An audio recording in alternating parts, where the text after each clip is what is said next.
Hi guys, and welcome to a new video for Infinity Kingdom. This is Pyakia from server 49, and I'm going to talk about an important thing and why should you or should you not use DeathBreath on mages. So as you see, there are lots of marshes like the fire marsh or the lightning marsh, or if you are using a water marsh that have mages like a Hammurabi. He's a magic user, or Empress Hu or Merlin. Why should you use DeathBreath and should not use DeathBreath on them? So first of all, DeathBreath here, let me talk about it. It deals physical damage and magical damage every 6 seconds.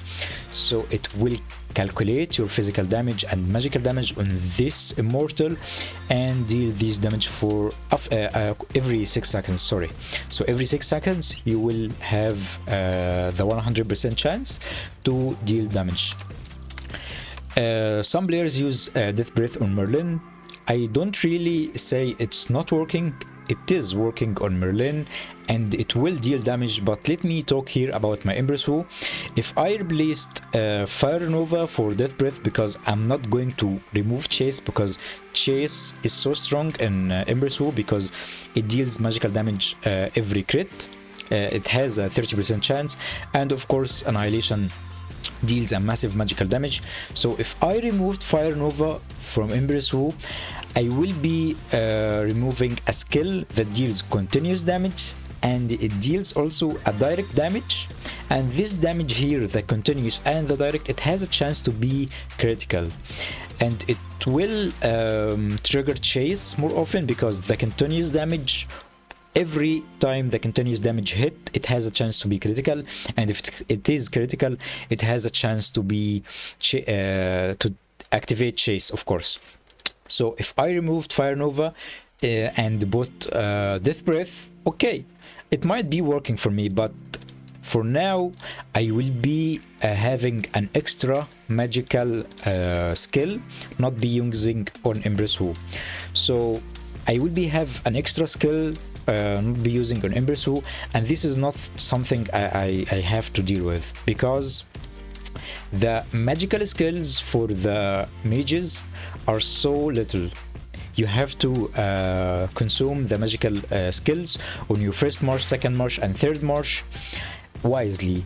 Because if I use DeathBreath, as I'm using here on Jinkies, or you might be using DeathBreath on Attila or Harlard or Elizabeth, this skill here also deal physical damage. So this skill, you can use this skill on your physical damage dealer and have the chance to have another skill on your mage.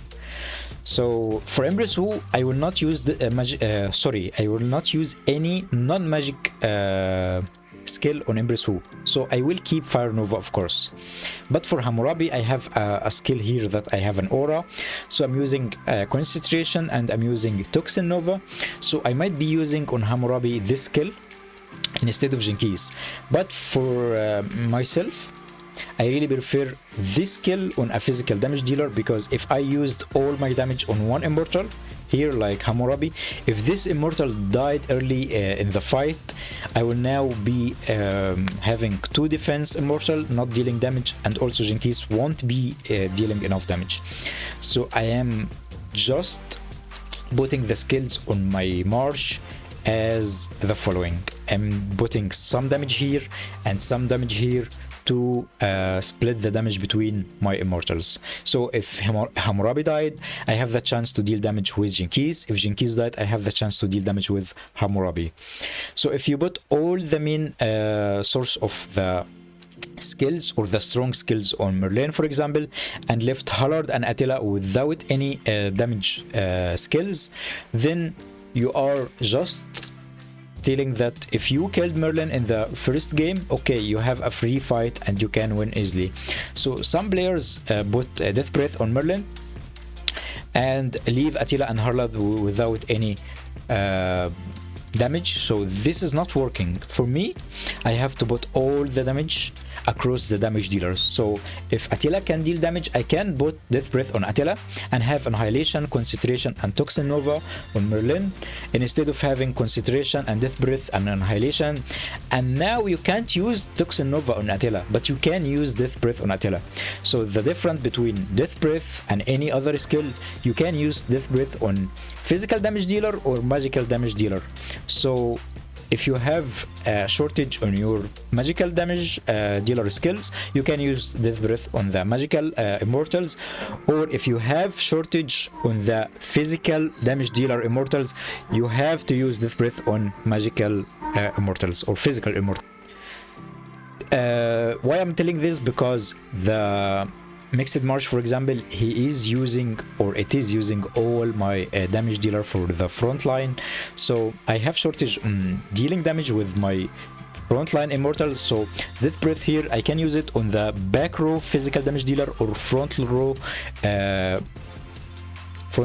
physical damage dealer, because some immortals here needs to deal damage. For example, Hippolyta and William deals massive damage, so I can use Death Breath on one of them instead of using Death Breath on Membresu, because we have some of the magical skills here. As you see, I have 3 skills here, I have 2 skills here, but for the magical damage dealers I have Chaotic Blade and it is not that strong, and most of the frontline damage dealer, it's not epic skills, it is Berber skills. So this is the main epic skill that deals physical damage dealer plus magical damage for the magical damage for the frontline magical dealers. You can put this skill here on Luis also if you are using Luis in your Lightning March.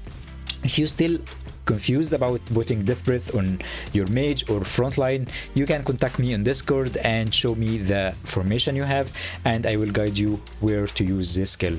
I hope you enjoyed this and learned something new. Please don't forget to like this video and subscribe to my channel. Thank you for watching.